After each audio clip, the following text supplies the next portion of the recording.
আসসালামু আলাইকুম everyone, welcome back to my another blog. ঈদের পরপরই আমাদের একটা দাওয়াত আসে খালামণির পক্ষ থেকে। তো আমরা দেশের বাড়িতে গিয়েছি রিসেন্টলি, আপনারা যারা আমার রিলস দেখেছেন তারা জানেন। তো দেশের বাড়িতে যাওয়া মাত্রই চলে যায় খালামণির বাসায়।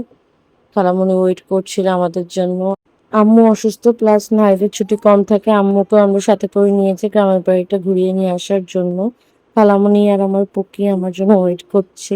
তাই কুশল বিনিময় করে আমরা বসে পড়ি। লং জার্নির পর টায়ার্ড লাগছিল, কিন্তু আমাদের গল্প তো আর শেষ হয় না। কিছুক্ষণ গল্প করার পরে খালামণি আমাদেরকে গেস্ট রুমে নিয়ে যায় রেস্ট নেওয়ার জন্য আর ফ্রেশ হওয়ার জন্য, যেহেতু আমরা যেতে যেতে ডিনার টাইম হয়ে গিয়েছে, আমাদের জন্য ডিনার সার্ভ করবে। তাই আমি আর নাহিদ ওখানে কিছুক্ষণ রিল্যাক্স করি, তারপর খেতে চলে যাই ডাইনিং রুমে। আমাদের জন্য খালামণি অনেক কিছু রান্না করেছে। যেহেতু জামাই গিয়েছে, তাই জামাই আদরের জন্য যা যা করা যায় একটা অল্প সময়ে।